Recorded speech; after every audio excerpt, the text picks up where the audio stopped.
दोस्तों, आज के इस वीडियो में आप जानेंगे कि जब संजय धृतराष्ट्र को अभिमन्यु की मृत्यु के बारे में बताते हैं तो धृतराष्ट्र संजय से बोलते हैं कि वे उसे विस्तार में बताए कि किस प्रकार अभिमन्यु का वध हुआ था। संजय द्रोणाचार्य की व्यू रचना और युधिष्ठिर ने अभिमन्यु को व्यू में प्रवेश करने के लिए कहा और अभिमन्यु ने इस पर क्या कहा, इन सब का वर्णन इस वीडियो में है। ये अभिमन्यु वध पर्व का भाग 1 है। इससे आगे आने वाली वीडियो में आप देखेंगे कि किस प्रकार कौरव सेना अभिमन्यु से पराजित होकर रणभूमि से भाग जाती है, अभिमन्यु किस प्रकार शल्य के भाई का वध करता है, अभिमन्यु दुशासन और कर्ण को भी पराजित कर देता है। साथ ही अभिमन्यु ने दुर्योधन के पुत्र लक्ष्मण का भी वध कर दिया था। ये सभी वीडियो आपको आने वाले अगले वीडियो में मिलेंगे। अगर आप इस चैनल पर नए हैं तो चैनल को सब्सक्राइब कर ले, साथ ही बेल आइकन भी दबा दें। अगर आप किसी टॉपिक पर वीडियो देखना चाहते हैं तो आप हमें कमेंट करके बता सकते हैं।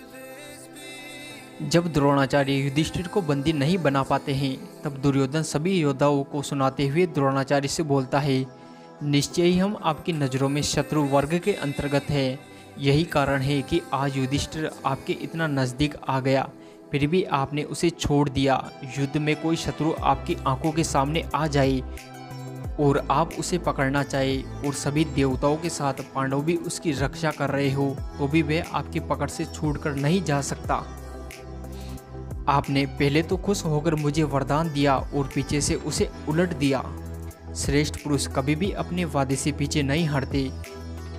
दुर्योधन की इस बात से द्रोणाचार्य बिल्कुल भी प्रसन्न नहीं हुए और वे दुखी होकर दुर्योधन से बोले, तुम मुझे इस प्रकार प्रतिज्ञा भंग करने वाला मत समझो। मैं पूरी शक्ति लगाकर तुम्हारा हित करने की कोशिश कर रहा हूँ, परंतु एक बात याद रखो, जिसकी रक्षा युद्ध में अर्जुन कर रहा हो उसे देवता, असुर, यक्ष, गंधर्व, नाग तथा राक्षसों सहित उसे संपूर्ण लोक में कोई भी नहीं जीत सकता है। जहाँ श्री कृष्ण और अर्जुन सेना नायक हो वहाँ महादेव के अलावा दूसरे किसी भी पुरुष का बल काम नहीं कर सकता है। दुर्योधन, आज मैं एक सच्ची बात कहता हूँ, ये कभी झूठ नहीं हो सकती। आज मैं पांडवों के किसी महारथी योद्धा को मार गिराऊंगा।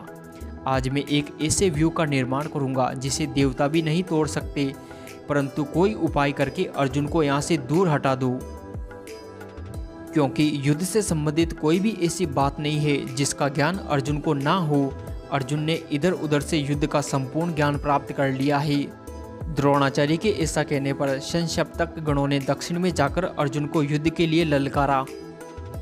वहां अर्जुन का शत्रु के साथ भयंकर युद्ध संग्राम हुआ और द्रोणाचार्य ने जिस व्यू का निर्माण किया उसे जीतना तो दूर, उसकी ओर आंख उठाकर देखना भी कठिन था। उस चक्रव्यूह को तोड़ना कठिन था, फिर भी अभिमन्यु ने अपने ताऊ युधिष्ठिर से आज्ञा लेकर उसको बार बार तोड़ा। जब अभिमन्यु ने प्राण त्याग दिए तब कौरवों को बड़ा हर्ष हुआ और पांडवों को बड़ा ही दुख हुआ। अभिमन्यु की मृत्यु के बाद कौरवों ने युद्ध को रोक दिया। धृतराष्ट्र संजय से बोले, अर्जुन का वह पुत्र अभी युवावस्था में भी नहीं पहुंचा था।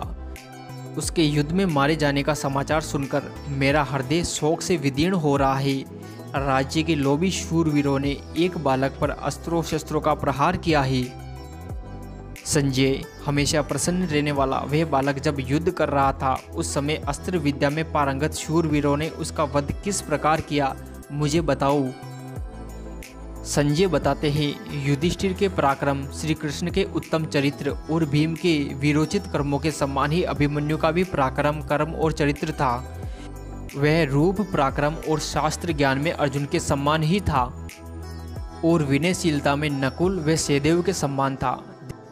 धृतराष्ट्र बोले, संजय, मुझे ये बताओ, किसी से भी पराजित नहीं होने वाले अभिमन्यु का वध कैसे हुआ था।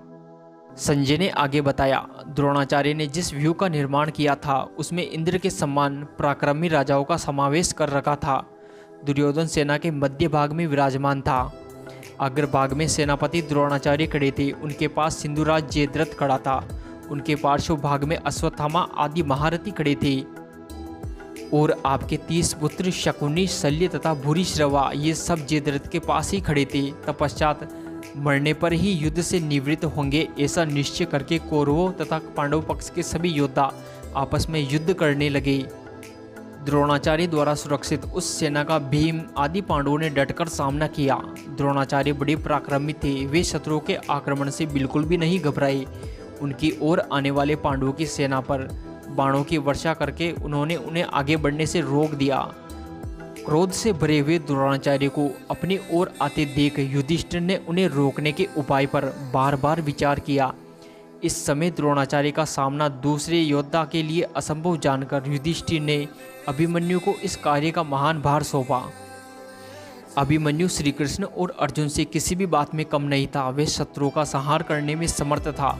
युधिष्ठिर अभिमन्यु से इस प्रकार बोले, तात, जब अर्जुन संशप्तकों से युद्ध करके लौटे तो वे हम लोगों की निंदा ना करे। तुम ऐसा कार्य करो। हम लोग तो किसी भी चक्रव्यूह को भेदने की प्रक्रिया नहीं जानते हैं। तुम श्री कृष्ण, अर्जुन और प्रद्युम्न, तुम 4 पुरुष ही चक्रव्यूह का भेदन जानते हो। 5वां कोई योद्धा नहीं है जो इस कार्य को कर सके। अभिमन्यु, तुम्हारे पिता और मामा के पक्ष के सभी योद्धा और सैनिक तुमसे याचना कर रहे हैं। तुम ही उन्हें वर देने योग्य हो। अगर हम विजयी नहीं हुए तो युद्ध से लौटने पर निश्चय ही अर्जुन हमें कोसेंगे। अतः तुम शीघ्र अस्त्र लेकर आचार्य की सेना का विनाश कर डालो।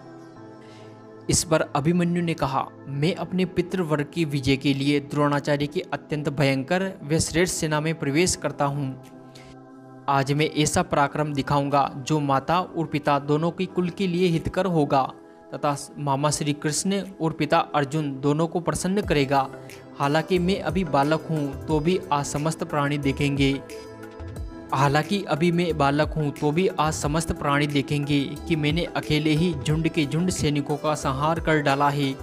यदि आज मेरे साथ युद्ध करके कोई भी सैनिक जीवित बच गया तो मैं अर्जुन का पुत्र नहीं और सुभद्रा के कोख से मेरा जन्म नहीं हुआ। यदि आज युद्ध में एक रथ की सहायता से संपूर्ण क्षत्रिय मंडल के 8 टुकड़े ना कर दिए तो मैं अर्जुन का पुत्र नहीं। युधिष्ठिर ने कहा, सुभद्रा नंदन, ऐसी ओजस्वी बातें करते हुए तुम्हारा बल निरंतर बढ़ता रहे, क्योंकि तुम द्रोणाचार्य की दुर्गम सैनी में प्रवेश करने का उत्साह रखते हो। युधिष्ठिर का ये वचन सुनकर अभिमन्यु ने अपने सारथी को आज्ञा दी कि वे रथ द्रोणाचार्य की सेना की ओर ले चले। दोस्तों, आज का ये वीडियो यहीं समाप्त होता है। आगे आने वाली वीडियो में आप देखेंगे कि अभिमन्यु ने किस प्रकार कौरवों की सेना को पराजित करके उन्हें युद्ध भूमि से भगा दिया। अभिमन्यु अपने युद्ध कौशल से दुशासन और कर्ण को भी पराजित कर देते हैं। अगर ये वीडियो आपको अच्छा लगा हो तो इस वीडियो को लाइक कर दे और चैनल को सब्सक्राइब कर ले। वीडियो आपको कैसा लगा आप हमें कमेंट सेक्शन में लिखकर बता सकते हैं। अगर आप कोई अन्य वीडियो देखना चाहते हैं तो भी आप हमें कमेंट करके बता सकते हैं।